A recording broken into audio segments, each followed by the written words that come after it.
सभी को मेरा नमस्कार। सूर्य नमस्कार के बारे में ज़्यादातर लोग जानते हैं। आज के इस वीडियो में चंद्र नमस्कार के बारे में बात करेंगे। चंद्र नमस्कार सूर्य नमस्कार के ही जैसे होता है। सूर्य नमस्कार में 12 आसन होते हैं, चंद्र नमस्कार में 14 आसन होते हैं। 2 आसन जो है चंद्र नमस्कार में अर्ध चंद्रासन 2 बार बढ़ जाता है।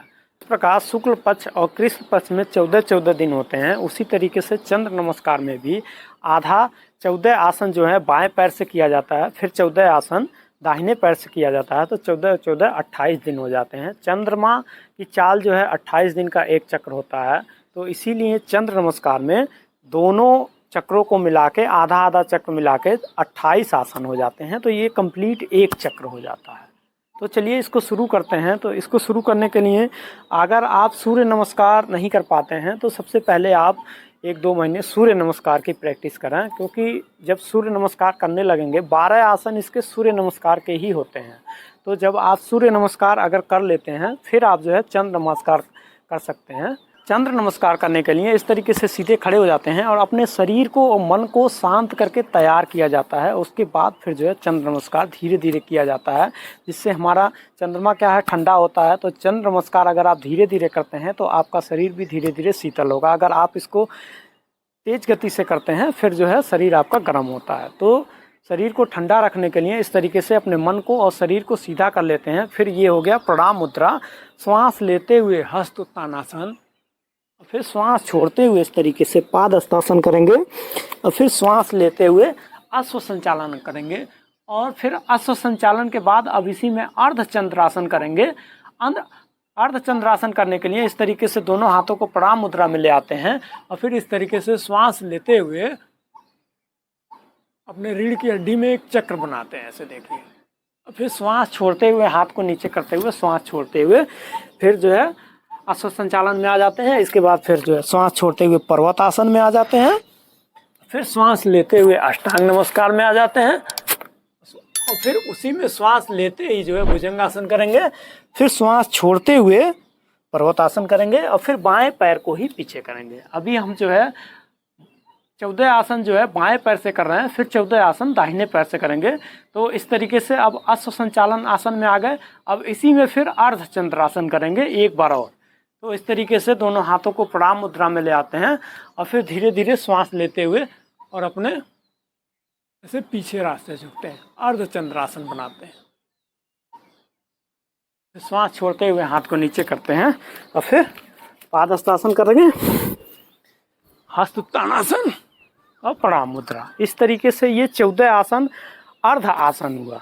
अब अर्ध जो है फिर दाहिने पैर से करेंगे। तो दाहिने पैर से करने के लिए इस तरीके से सीधे खड़े हो जाएंगे। इसके बाद करेंगे प्रणाम मुद्रा। श्वास लेते हुए हस्त उत्तानासन, श्वास छोड़ते हुए पाद हस्तासन, फिर श्वास लेते हुए आप देखिए हमने दाहिने पैर को पीछे किया, राइट लेग को, और फिर इस तरीके से अश्व संचालन आसन में आ जाएंगे, और इसी में फिर अर्धचंद्रासन करेंगे। श्वास लेते हुए फिर हाथों को नीचे करेंगे और श्वास छोड़ते हुए इस तरीके से पर्वतासन करेंगे। फिर करेंगे अष्टांग नमस्कार। इसके बाद फिर जो भुजंगासन करेंगे, श्वास लेते हुए श्वास छोड़ते हुए पर्वतासन। अब दाहिने पैर को आगे करेंगे। अब देखिए अश्व संचालन आसन फिर से आ गया। अब इसी में फिर अर्धचंद्रासन करेंगे इस तरीके से।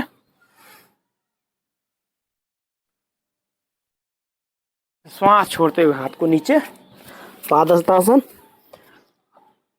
हस्त उत्तानासन और प्रणाम मुद्रा। इस तरीके से 14 आसन पहले बाएं पैर से किया, फिर 14 आसन दाहिने पैर से किया, तो ये दोनों मिला के 28 आसन हो गए। इस तरीके से अगर इसको आप जो है आध्यात्म के लिए कर रहे हैं तो इसको धीरे धीरे स्लो मोशन में करिए।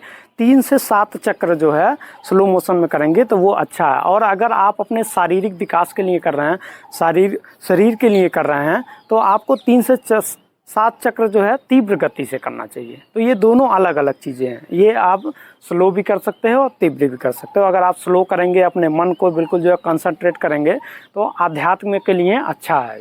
तो कैसे करना है एक बार और देखिए। ऐसे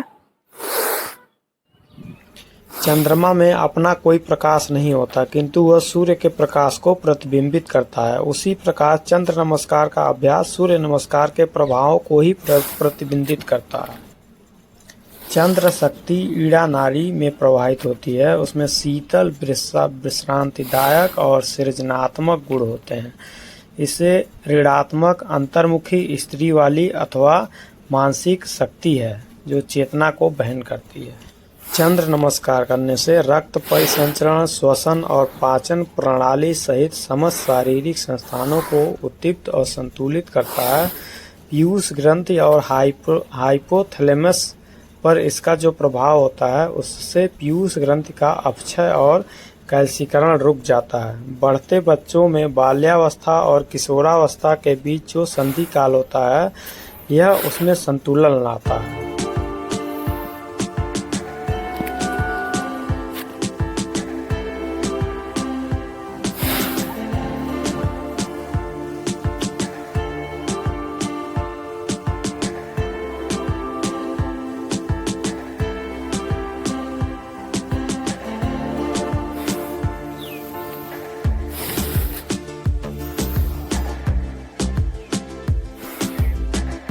इस तरीके से आप धीरे धीरे कर सकते हैं। इसको आप तीव्र गति से कैसे कर सकते हैं तो वो भी देख लीजिए इस तरीके से।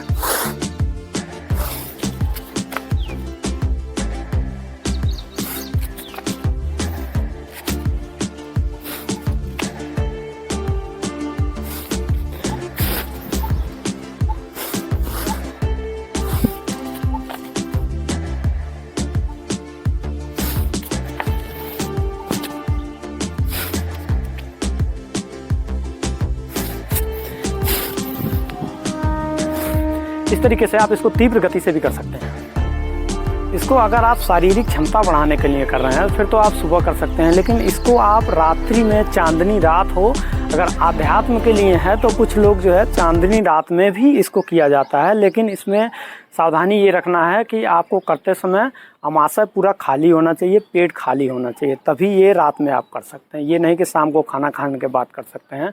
इसको चांदनी रात में भी किया जाता है आध्यात्म के लिए।